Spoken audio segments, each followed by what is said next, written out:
I am here with the Papa John, the founder and chairman of Papa John's, and you're here at CPAC. Now, you are kind of like the OG of getting ridiculed for saying the wrong thing. We most recently saw this happen with Joe Rogan, and but it happened with you. Tell me about that.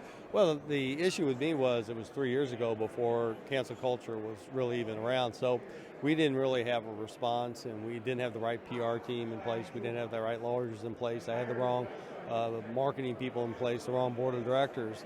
And I put out an op-ed today on, okay, if you do get attacked by cancel culture, and you will, whether you're a parent, a trucker, Joe Rogan, Mike Lindell, or me, if you're a conservative, if you don't buy in 100% to the leftist ideology, sooner or later they're going to attack us all. Right. And I feel like you were kind of the beginning of this happening. I got to make sure I'm in screen. Sorry, if you're going to step a little bit over here. Sorry. You were kind of the beginning of this. And so, like you said, I feel like there wasn't much of a preparation for it. Now that it's been happening to everybody, there's a little bit more kind of almost being able to blow it up, because it's like they're accusing everybody of this. Do you feel like that's the case? Yeah, absolutely. You really can't have empathy for somebody unless you've walked a mile in their shoes. And so I talked to Rogan, Barstool Sports, Portnoy, Mike Lindell.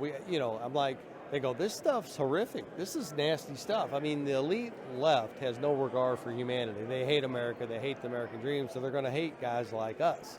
And if you're not prepared for that, then you're going to get hurt. But they're going, well, we didn't realize it was this bad. And I'm like, yeah, I've been living this for 3 years. It's that bad. And so I feel like you got blindsided because many of us didn't realize that just actually quoting someone else could be so misconstrued. We've just seen that happen with Joe Rogan, but again, now there is a bit better response to it. But do you feel like you were blindsided then, and how have you been able to turn things around for yourself? Well, yes, I was blindsided. I was blindsided by the board of directors of Papa John's. They were complicit. Now, whether it was passive or active, I know two directors, Mark Shapiro and Steve Ritchie. They were part of this, and we hired an agency, and they actually set me up.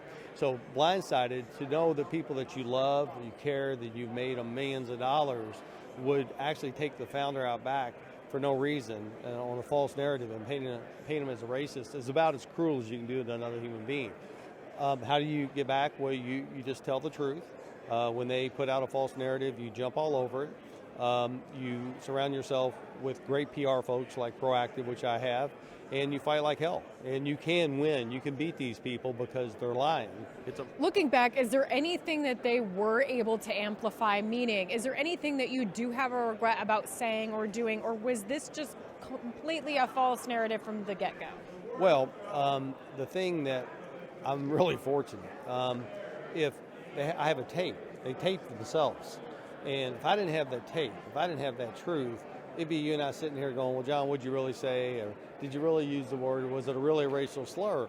And unequivocally, the answer is no, because we have the proof. We have the tape. I feel like I'm the luckiest guy in the world because I have that tape. Awesome. And speaking of tapes, we didn't see it before, shockingly or unshockingly, depending on how you're looking at it, but we are seeing these older tapes of our president, Joe Biden, using this term in a very specific way, not quoting people. What do you think about the suppression of that and just the total lack of any accountability for what he said? Well, the leftist elite is a party of hate. It's a party of hypocrites. It's a party of vindictiveness. It's a party of anger. Their policies take the standard of living for the people that make our country great every day. It takes it down. So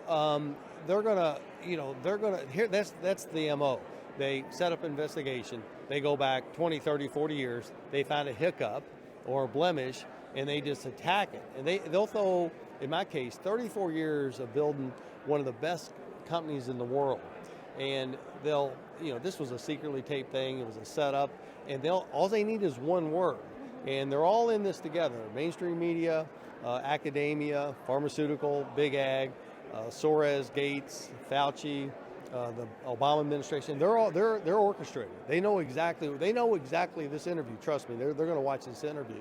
And they're orchestrated. And they can just find one little blemish. But the hypocrisy of hiding Hunter Biden. I mean, if Trump Jr. did what Hunter, they would murder him. I mean, these people are so evil and so dark. I mean, we're talking about sex trafficking. We're talking about pedophilia. We're talking about no regard for humanity, no love of your fellow man. These people are dark, and that's the problem with the electorate. They don't realize how dark, how evil that the upper echelon leftist elite are. And that's why they don't see it. Because the average man and women, Democrat and Republican, are good people. They just try to wake up and do what's right for their family and their future and their community. They don't, maybe a few too many beers, they fight with their wife, fight with their neighbor, gain a few pounds. Okay, that compared to what the upper echelon elite is about, with scorching the earth to hurt, take Afghanistan, take the border. I mean, you know how many women got raped and child got molested? And you got sex trafficking, you got child trafficking, you got drugs coming across the border. These people have no regard for humanity. And I wish the electorate would see that these people at the top they're not looking out for your best interests. They're trying to make a two-tier society, i.e. this Ukrainian war with Russia. That's simply a smokescreen to get off the issues at home that are really crucial to Americans. Now, I come from a family of entrepreneurs, and I've seen the blood, sweat, and tears that goes into building a business. And so I can't imagine it had to feel like almost losing a child, because you create something and you build it, and it's so much sacrifice. So how did you get beyond that great loss, and what have you turned because I know you've had to turn your attention to something. What have you turned your attention to? Well, I think you first of all, had to realize what happened. I didn't want to see it. I'm like, the people that I love and care about would do something like this. So I didn't want to see it. That took about 8 or 9 months. And then you see it and you're devastated. Then you got to go, you're devastated. What's the damage? You sit there and, my God, they painted me as a racist. I mean, it's about as bad as it gets. And then you get angry. And then you use that anger to fuel yourself to something positive. And then you get to the point where you got to forgive the unforgivable. I forgive them. I don't forget their name, but I forgive them. And then you just really go, okay, how was this good for John? How was this good? Because all of us are going through the same struggles. Mine just happens to be a little higher profile. But we all have betrayal. We all are let down. We all get hurt by people we love. Things don't always work out the way we want it to. And so how do you redeem yourself? How do you recover? How do you pull yourself up by the bootstraps and go, yeah, I was crucified by people that cared about me. They took your name. They took your dang name. It's your name. But let's grab a 2-inch violin, do a pity party for 5 seconds. Now let's get on with life and do something positive. That's a good message. Anything else you want to say? No, thanks for having me. All right, thank you. All right, Christy.